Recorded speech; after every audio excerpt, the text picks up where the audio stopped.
प्रिय विद्यार्थियों, हिंदी क्लास में आपका स्वागत है। आज हम आपकी पाठ्य पुस्तक सारांश का पहला पाठ आत्मत्राण, इस पाठ के आज हम अर्थ ग्रहण संबंधी प्रश्नों का अभ्यास करेंगे। आपको आपकी परीक्षाओं में इस तरीके के प्रश्न पूछे जाएंगे। ये प्रश्न लगभग आपको 4 अंक का पूछा जाएगा। निम्नलिखित पद्यांश को पढ़कर पूछे गए प्रश्नों के उत्तर लिखिए या दीजिए। आपको इस तरीके से पद्यांश दे रखा होगा और उसके नीचे आपको प्रश्न दे रखे होंगे। अब इन प्रश्नों का उत्तर देने के लिए हम इस पद्यांश को 2-3 बार बारीकी से इसको पढ़ते हैं, इसका अर्थ ग्रहण करते हैं। इसके बाद हम इन पूछे गए प्रश्नों का उत्तर दे पाते हैं। तो मैं आज आपको इस पद्यांश का अर्थ ग्रहण या भावार्थ आपको समझा देता हूँ। मेरा त्राण करो अनुदिन, तुम यह मेरी प्रार्थना नहीं, बस इतना हो करुणा में, तरने की हो शक्ति अना में। यहाँ पर कवि भगवान से या प्रभु से प्रार्थना करता है कि हे प्रभु, मेरी आपसे यह प्रार्थना नहीं है कि आप मेरा उद्धार करें। हे प्रभु, आप तो मेरे ऊपर इतनी कृपा करना कि तरने की हो शक्ति अनामे। आप तो अनामे का यहाँ पर होता है स्वस्थ। हे प्रभु, आप तो मेरे ऊपर इतनी कृपा करना या आप मुझे इतनी शक्ति देना ताकि मैं रोग रहित रहूं और इन रोग या दुखों से मैं छुटकारा पा सकूं। मेरा भार अगर लघु करके ने दो सांत्वना नहीं सही। हे प्रभु, मैं आपसे ये नहीं चाहता कि आप मेरे दुख दर्द और परेशानियों को, मुसीबतों को दूर करें और आप मुझे सांत्वना दें। मैं आपसे ये नहीं चाहता, केवल इतना रखना अनु ने।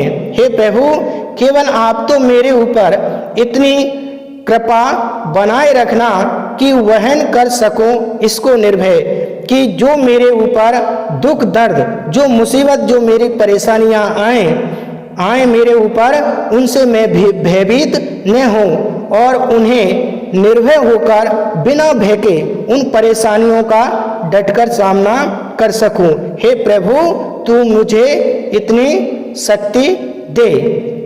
ये कवि ईश्वर से कहना चाहते हैं। अब पहला प्रश्न है, कवि की प्रार्थना क्या नहीं है? कवि की प्रार्थना क्या नहीं है? तो हमने इसका अर्थ समझ लिया है। अब हम इन प्रश्नों का उत्तर दे सकते हैं। कवि की प्रार्थना क्या नहीं है?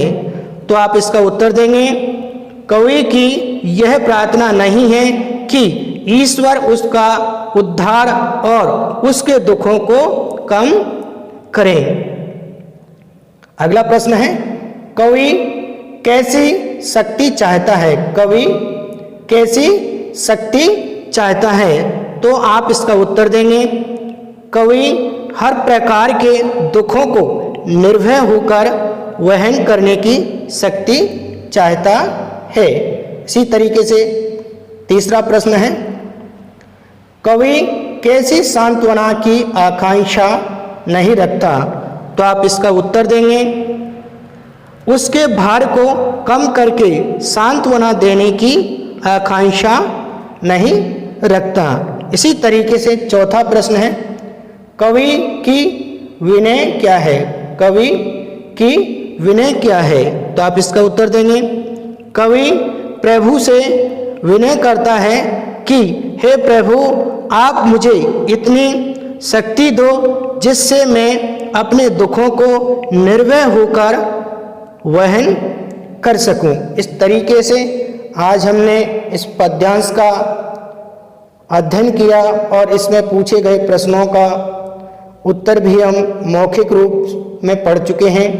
आप अपनी उत्तर पुस्तिका में इस पद्यांश को लिखें, इसको पढ़ें, इसको समझें और ये पूछे गए प्रश्नों के आप उत्तर अपनी उत्तर पुस्तिका में लिपिबद्ध करें। ये आपका आज का होमवर्क होगा और यहाँ पर बहुविकल्पी प्रश्न और भाषा अध्ययन से संबंधित कुछ प्रश्न यहाँ दे रखे हैं।